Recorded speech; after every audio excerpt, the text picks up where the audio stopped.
With an open mind. Dhamma Talks by Sayadaw Jhaneyya. Dhamma Talks given in Singapore. The following 4 talks were given in Singapore in 2008. Talk 1, on latent defilements and sub-moments. The latent defilement operates in the unknowing mind. This unknowing mind does not clearly discern the 3 sub-moments of phenomena: arising, presence, and dissolution. The active mind, jhana, however, does have the 3 sub-moments. This is anicca. Kama, here referring to kamic energy, also does not itself possess 3 sub-moments. Kilesa and kama exist as accumulated energy, but volition, cetana, is anicca. Energy itself is not directly known as anicca. However, when conditions are fulfilled, it produces results. These are inconceivable dhammas, and cannot be grasped conceptually. On pain and noting practice. In some modern books it is said that yogis should not contemplate painful feelings unbearably. For someone who has not yet practiced sufficiently, it is not helpful to engage in such contemplation. In the beginning stage, pain may overwhelm the yogi. Later, pain and noting may appear to proceed in parallel. Eventually the noting becomes stronger than the pain, so that the yogi can clearly note the pain and it becomes bearable. This has been observed, for example, among Thakur Sayadaw and his yogis. On distinctness of objects in noting. At the beginning of noting, contemplative objects may be distinct or indistinct. For example, during sitting, sensations such as touching may not initially be clear. Even when objects are indistinct, yogis must still note them. As samadhi develops, objects become clearer. With an increasing number of discernible objects available for noting, insight knowledge develops accordingly. Talk 2. Anusaya Kilesa and the Unknowing Mind. Anusaya Kilesa, latent defilements, reside in the unknowing mind, and are latent within living beings throughout the round of existence, samsara. Defilements that arise through sense objects and sense doors are called aramanika kilesas, defilements conditioned by objects. Practice in daily life and in retreat. In daily life, it is often not possible to note phenomena continuously. When continuous noting is not feasible, one should at least reflect upon the 3 universal characteristics, or contemplate Dhamma. This point is very important. In daily activities, such as speaking with others, one can develop goodwill, metta, compassion, karuna, appreciative joy, mudita, and equanimity, upekkha. Other activities, such as traveling or waiting for a bus, can also be used for reflection. However, in a meditation center, continuous noting can and should be practiced more fully. Protective practices and fearlessness. Monks who practice in forests, mountains, and cemeteries should recollect the qualities of the Buddha and cultivate metta. These practices serve as protection against danger, disturbances, and fear. There is no need to fear the unseen world, paraloka. What yogis should truly fear is greed, lobha, arising in the heart and mind. For a deeper understanding of the mind's nature, one should study the mind chapter, Cittavagga, of the Dhammapada. On not controlling the mind. Do not attempt to control the mind. If something arises, simply note it, that is, know it. This is the natural functioning of the mind. For example, when thinking arises, it is simply known as thinking. On noting, samadhi and insight. At the beginning, priority should be given to the noting method, which develops good samadhi. When samadhi becomes stable, the yogi should continue to note and observe phenomena. According to Mogok Sayadaw, Ven. Nagasena, and the Satipatthana method, this practice is described as watching and observing. In Burmese, The term kyi conveys the meaning of looking at, watching or observing. As practice matures, sati, mindfulness, and panna wisdom develop together. Establishing mindfulness, satipatthana, allows wisdom to follow behind mindfulness. Through this process, practice progresses from conceptual understanding, panati, toward ultimate reality, paramattha dhammas. On samadhi, insight and the noting method. Pure samatha cannot by itself transform into insight, vipassana. This is the crucial distinction between satipatthana samadhi and samatha samadhi. Noting develops samadhi. Observing is knowing the nature of the khandhas. When pure samadhi is firmly established and then applied to observation, insight can arise. However, its strength may fluctuate. Sometimes it weakens, and then it must be re-established again. This approach is found, for example, in the Thai forest tradition and the Sayagyi Ubakin system.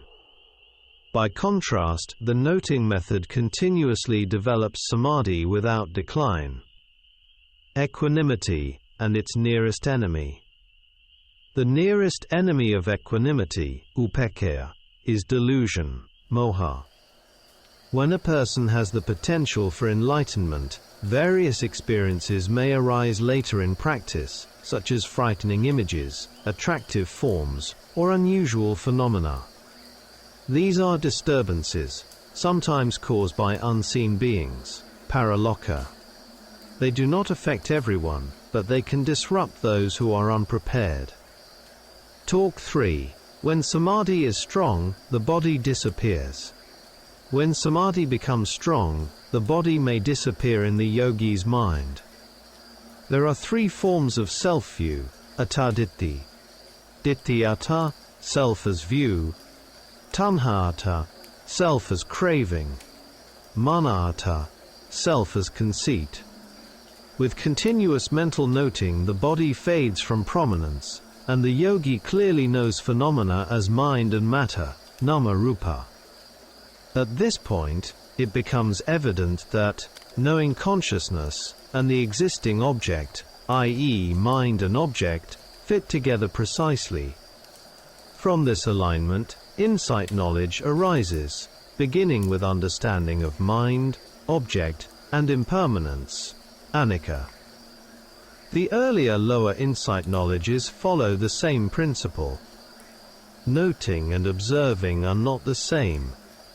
Mental noting and looking at, observing are not identical.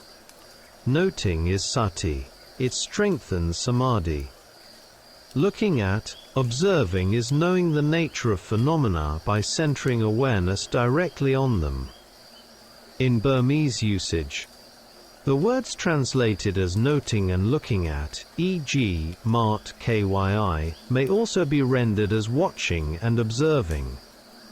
However, language is limited. Some experiences cannot be fully captured by words. Therefore, one should not become lost in concepts or arguments.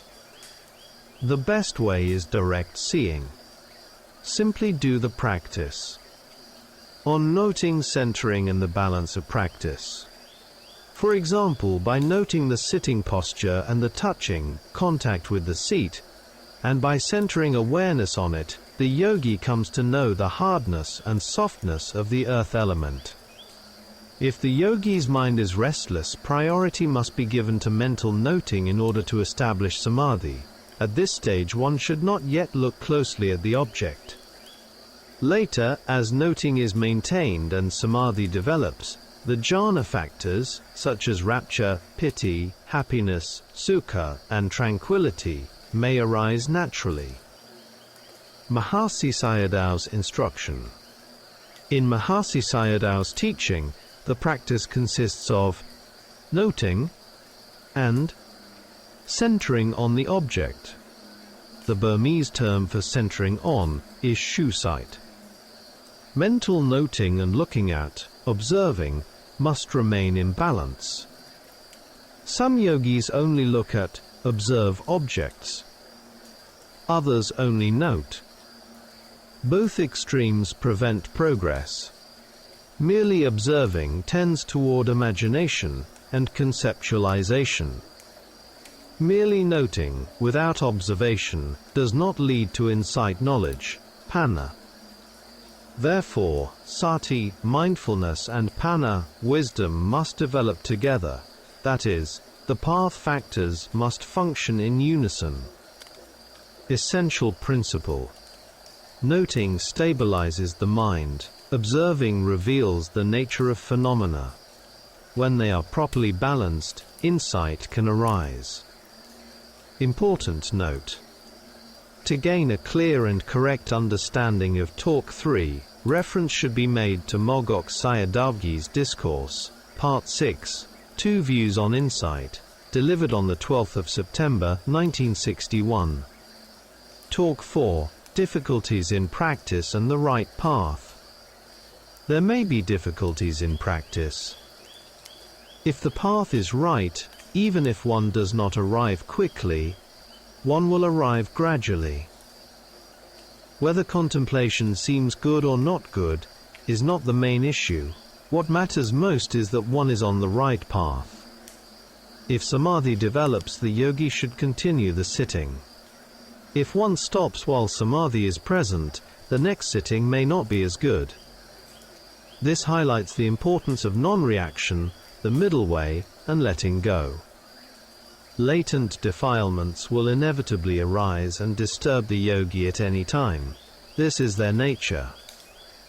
The duty of a yogi is not to remove them by force, but to contemplate them with equanimity, effort, and the four bases of power. In practice, effort is essential. This corresponds to the four bases of spiritual power, iddhipada. Desire, chanda, must be strong and wholesome. Mind chitta must be firm and stable, that is, samadhi. Effort, virya, must be consistently applied in practice. Investigation or discernment, vimamsa, is the act of noting by centering on the object. For example, when greed or anger arises, one must note it by centering on it. If one treats it gently or indulgently, it cannot be overcome. Whether it disappears or not is not the important point. Wanting defilements to go away is itself craving, tanha.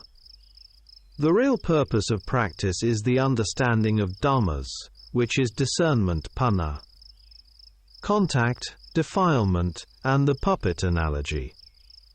An important point here is this: whenever objects and sense doors make contact, they touch the unknowing mind. Where defilements such as delusion or ignorance are present, these defilements arise and disturb us.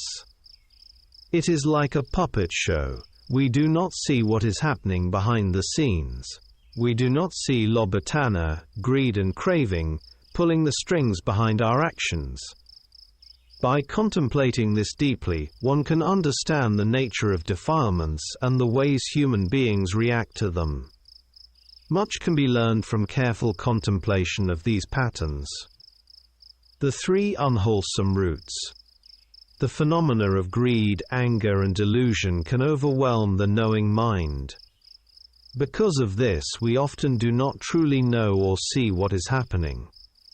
If we contemplate thoroughly how human beings relate to these three unwholesome roots, we can understand the sufferings and problems of the world.